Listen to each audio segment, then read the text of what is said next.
ISF এর আসল বিছানা। পবিত্র মাটিতে কোনো জায়গা নেই।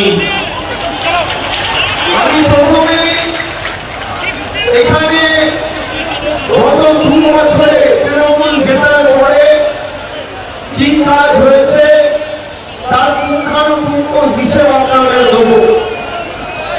এখানে 2021 সালে আমরা হয়তো আশানুরূপ বা প্রত্যাশিত ফল করতে পারিনি, কিন্তু 2024-এ তৃণমূলের প্রার্থী প্রায় 87,000-এর ব্যবধানে এই ভাঙড়ের মাটি থেকে জিতেছিল। জয়ের ব্যবধান বাড়ানোর লড়াই ক্যানিং পূর্ব পশ্চিমের সাথে এবার ভাঙড়ে ও জোড়া ফুলকে আবার ফোটাতে হবে উন্নয়ন যাতে বাধা প্রাপ্ত হয়। আমরা কি কাজ করেছি তার হিসেব তো আমি নিয়ে এসেছি, কিন্তু আমি তার আগে বলি যারা আদর্শ নিয়ে কথা বলে, যারা নিজেদের পীড়িততা হিসেবে দাবি করে, আমার এখানে আস্তে আস্তে মনে পড়ছিল 2023-এ পঞ্চায়েত নির্বাচনে আইএসএফ এর একজন কর্মী নিহত হয়েছিল। প্রধান অভিযুক্তর নাম ছিল আরামুল ইসলাম। আজকে সেই আদর্শ জলাঞ্জলি দিয়ে তথাকথিত পীড়িততা আরামুল ইসলামকে ক্যানিং পূর্বের প্রার্থী করেছে। এই হচ্ছে আইএসএফ এর আসল বিছানা।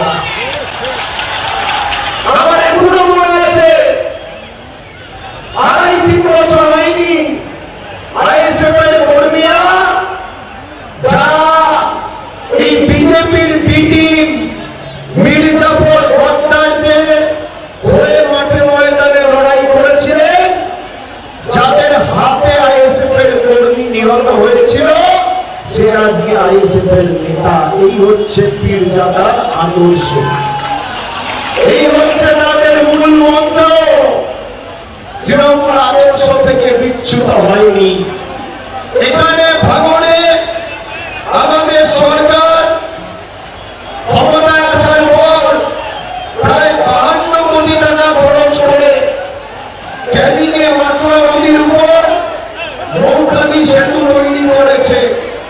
স্বাধীনতার পর প্রথম ক্যানিং 1 নম্বর ব্লকের সাথে 2 নম্বর ব্লকে যোগাযোগ স্থাপন হয়েছে এই সেতুর মাধ্যমে। নৌখানি সেতু নয়া পর্যটন কেন্দ্রে পরিণত হয়েছে। 2025 সালের শুরুর দিকে 90 লক্ষ টাকা ব্যয় করে সেতুকে ঘিরে আলোকসজ্জার ব্যবস্থাপনাও করা হয়েছে।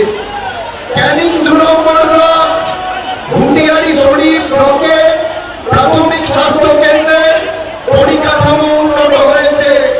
এখন প্রসূতিদের জন্য বিশেষ দেখভালের ব্যবস্থাপনা থেকে শুরু করে অন্যান্য চিকিৎসা পরিষেবা আগের তুলনায় ভালো হয়েছে। নিকাশি ব্যবস্থার ক্ষেত্রে ভাঙড় 1 নম্বর ব্লক, বদরা, চন্দনেশ্বর 1-2, দুর্গাপুর, শাকশহর, বদরা গ্রাম পঞ্চায়েত এবং ক্যানিং 2 নম্বর ব্লকে দেউলি 1-2 সহ কালিকাতলা, সারেঙ্গাবাদ সহ তাম্বুলদহের মতো এলাকায় বিভিন্ন শাখায় খাল এবং নিকাশি নালা সংস্কারের কাজ হয়েছে। ভাঙড় 1 নম্বর ব্লকে 9টি পঞ্চায়েত এবং 2 নম্বর ব্লকে যে সমস্ত পঞ্চায়েত ছিল প্রায় 1 লক্ষ জব কার্ড হোল্ডারের টাকা বিজেপি সরকার আটকে রেখেছিল। আমার চ্যালেঞ্জ, এখানে ভাঙড়ে যে প্রার্থী হয়েছেন 1 নম্বর ব্লক আর 2 নম্বর ব্লক মিলিয়ে একদিকে প্রায় 60,000, একদিকে প্রায় 42,000, 1 লক্ষ জব কার্ড হোল্ডারের টাকা নরেন্দ্র মোদী সরকার আটকে রেখেছে।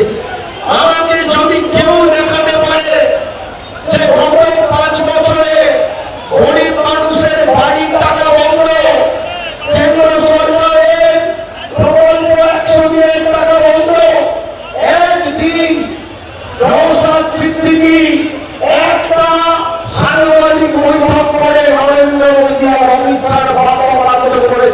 রাজনীতি ছেড়ে দেবো, রাজনীতি আমি নয়, তার আমি।